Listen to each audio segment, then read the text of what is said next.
I'm Jeremy Harden, and today we're going to the Women's March. Come on, let's go! Our train is here.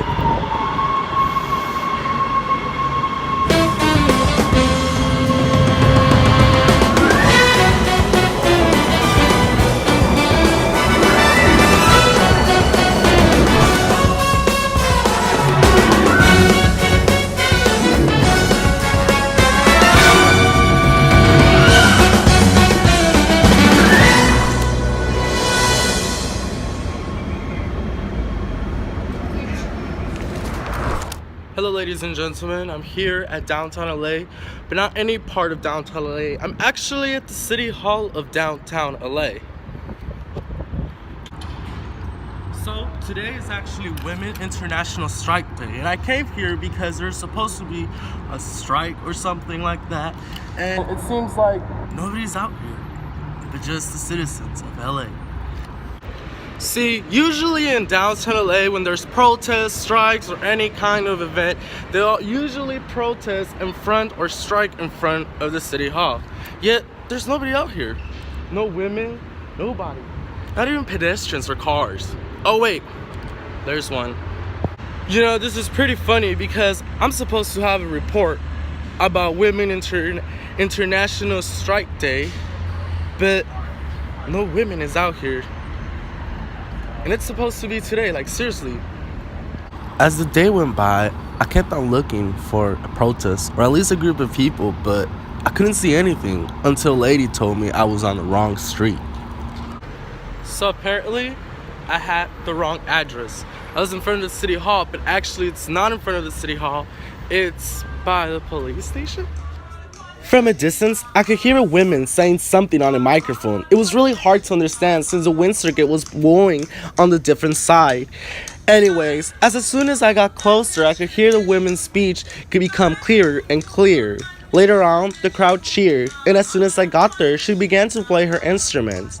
Many booths were open, such as LGBTQ, people rights, and so many more. There's also this booth that helps AIDS and even give free waters and snacks when events like this go on, for free. All they accept is any kind of donations or tips. Wow, this event could have got any better. Yeah, it was also historical and emotional. Now let's get started with some interviews. Hello, what's your name and where are you from? My name's Sarah. I'm from LA. Hello, Sarah, and why are you here today? So I'm here supporting my sisters on International Women's Day. It's a global holiday to honor and celebrate the radical women who have fought for their rights as humans historically. I'm here for the women who have led strikes that have spawned revolutions across the world, particularly those who really started this day, this celebration, the women's textile factory workers in Russia in 1917. So yeah. How do you want the man population to support women? I want them to stand with us. I want them to understand the oppression that the patriarchy has had over women in our lives over the years, not only in the workplace, but certainly there, but also just on the street, and really understand where all of this is coming from. You know, capitalism has created patriarchal systems globally, and you know, it's important for us to work toward dismantling that if we really want to find liberation. What message do you want to give the man or just the world in general? We're out here and we're ready to fight, you know. Open your eyes to the forces that are changing the world right now. There's forces that have created the oppressions that we see as women, as people of color, as LGBTQ folks, you know. It's all rooted in capitalism and sort of the power being held in the few versus the many. I thank you. And what's here? What project do you have here? So I'm here with Socialist Alternative, and we're out here fighting for a socialist feminist future. And you know, that means fighting for things that will help improve women's lives. So living wages. You know, a lot of women are working super low wage jobs. The majority of low wage workers are women. Fighting for affordable housing. A lot of women find themselves trapped in bad relationships, in abusive places because they're afraid that they're going to lose their home or they don't have anywhere else to go. Things like single-payer health care, Medicare for all. We need to have comprehensive reproductive care for all women and all, all people, for their health care to be available and quality, and that's totally doable, right? Yeah, just all kinds of really important moves and demands that will help increase, workers' quality of life, and the majority of those are going to be women, so we want to fight for that. What's your name and where are you from? Well, my name is Kathy and I'm from Los Angeles, California. Okay, hello Kathy. Why are you here today? Well, I'm here to help all the mothers around the world in poverty, having their children taken away from them, not having enough food to eat, can't get no jobs, and we are tired of people in the White House not meeting our concerns. And how do you want the man population to support women? How would you like the man population to support women? Well, it's good that the men support the women, because I think if men that support the women and they have a family, have a wife, income to the family would be very good for them. It shouldn't be no more men getting paid more than women. Give it the equal pay. That way a family can stay together. What message do you want to give the man or the world itself? I would like for them to be more stronger. I know that some of us are married, but when you take a marriage vow, you have to honor that vow, no matter what you're going through. You have to talk your situations out, because life is not perfect, they are not perfect, but men should always uphold their family. And if they got a good woman, the woman should always uphold her man. We need y'all saying, As the event went on, there was lots of powerful speakers, and majority of them were women. As a matter of fact, they were all women. And they were all standing up for something that they believed it was right. For example, there was a speech about LGBTQ and how they deserve rights. There was also another speech about Hispanics. There was a speech about minorities. And there was a speech about women not getting paid or equal paid as men. There was also a speech about Black Lives Matter that also gave another speech about boycotting 24-hour fitness. National Women's Day.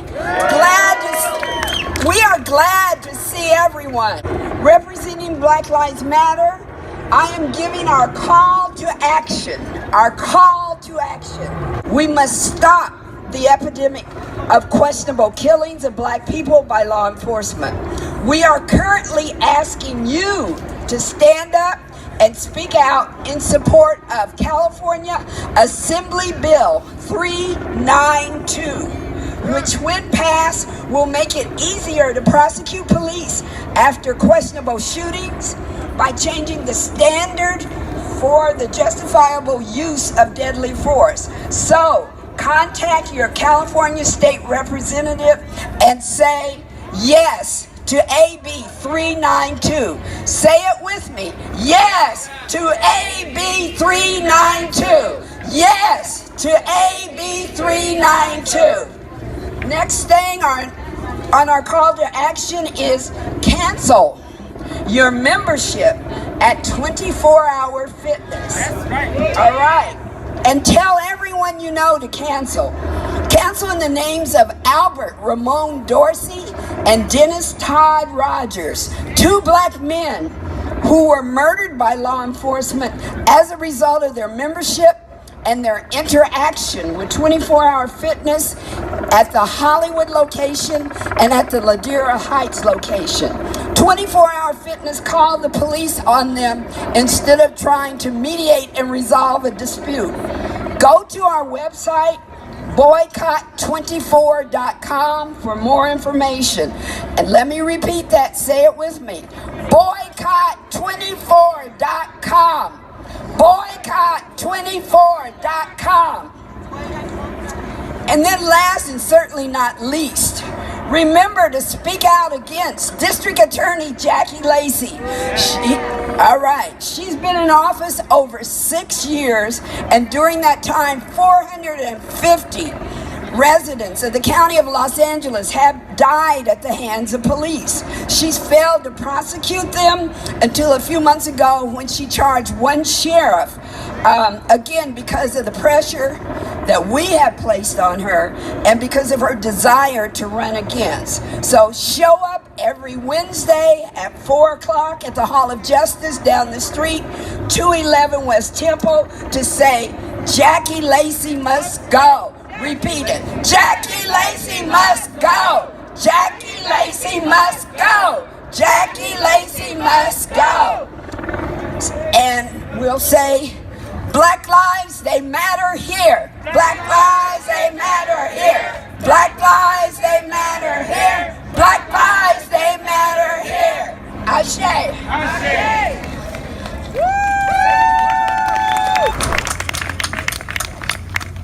I'm Trudy Goodwin of the Los Angeles Community Action Network, LA CAN.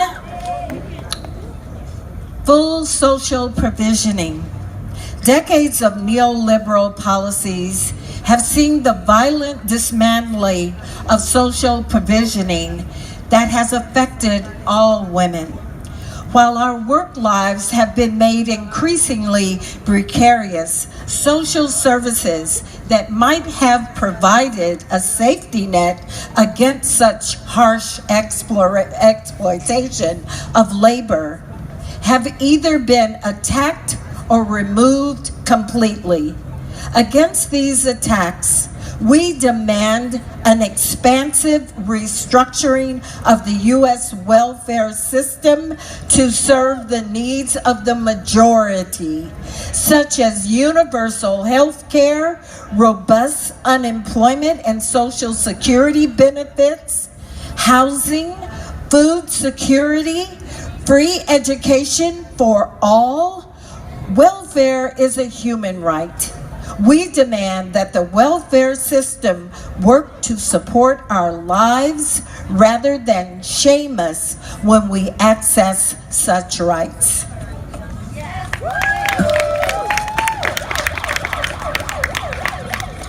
Good evening. My name is Elizabeth Burks, and I just want to first say thank you so much for all being here, and happy International Women's Day. I'm a very, very proud member of Black Lives Matter Los Angeles.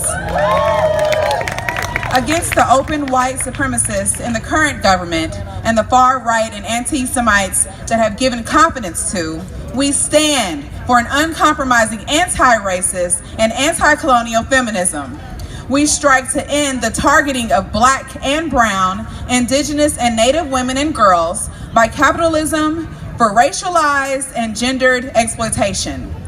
Movements such as Black Lives Matter, the struggle against police brutality and mass incarceration, for rights of indigenous nations and the decolonization of Puerto Rico, for self-determination by Native women in Hawaii and island nations in the Pacific colonized by the U.S., the demand for open borders and for immigrant rights and justice for Palestine are for us the beating heart of this new feminist movement. We want to dismantle all walls, from prison walls to border walls, from Mexico to Palestine. What's your name and where are you from? My name is Jacqueline J. Johnson. I'm from Alexandria House, which is a shelter that deals with women who are homeless, victims of domestic violence and trafficking. And we provide permanent housing for women and children. Why are you here today? I'm here today because I was part of the planning committee for the International Women's Strike, because I believe that we can all do something to make a difference. How do you want the man population to support women? The men that I know are very supportive, or they wouldn't be known. What message do you want to give the men or the world in general? I want people to know that we all need to come together because we can all do something. We've all been blessed to be able to do something. So, don't worry about it. Let's give it up to Daisy. So, what's your name and where are you from? My name is Caroline Gomez and I am from Los Angeles. My name is Lauren and I'm from Long Beach. Nice. Why are you guys here today? Well, I'm out here today because we're celebrating International Women's Day, which pretty much started when garment workers went out on strike and kind of kicked off a series of different progressive movements in the world. So here we are, decades later, and we're here to celebrate it. We're here to say that the fight for women's liberation is not over. As long as women are working a second shift, working at work and going home to work another shift, as long as women don't have access to safe abortion or medical care in general, or we don't have the right to a violent-free life, we must keep fighting. How do you want the male population to support women in this? I think the male population should support women, not necessarily for women's equality, but women's liberation. And the question is, what message do you want to give the world or men itself? We want to let the world know that, the struggle for women's rights, the struggle for LGBTQ liberation, the struggle to end racism, the struggle to end wars, all of that is put together. The struggle for workers' rights, all of that is put together. There's enough wealth in the world to have education, housing, a good job for everyone. And food for everyone, water for everyone. So we really want to just say that, the women's struggle has no borders, and we're here today to support the women in the United States, the women across the globe, the women in Palestine, and the women in Venezuela right now. They're facing a war from the U.S. empire. They want to start another war there. We're here to say no war, no sanctions, no coup. Sanctions hurt women the most because, sanctions freeze bank accounts for the government and the state, but it also affects women's access to materials like food and medicine, people overall, but women are the most affected since we make less than men. So, these are the types of things that we need to kind of fight for liberation for everyone. No one is free until we're all free. Great job. Yeah, that's good. Okay, so what is this organization that you have here behind? What is So we're part of the Answer Coalition. It stands for Act Now to Stop War and Racism. We started 3 days after the September 11th attacks, and we really kick-started, along with other organizations, we initiated the call to end the war in Afghanistan, end the war in Iraq, and end all wars abroad. The only people that benefit from these wars are the corporations who go in there, the media, who also is the corporate elite, who spread the lies, the politicians who want to send working people to war, the military and the generals. It's not the officer class who is dying in these wars. It's the people, the soldiers on the front lines. And, when they return, they don't have, a lot of them are homeless. A lot of them need mental health care, but they're not getting that access to it. So the government, the politicians who send them to war don't really care about what happens when they return and their mental health and their security. So, we just want to say that, that's why we started, and we're going to continue until, we have a really society that is equitable for everyone. Thank you so much.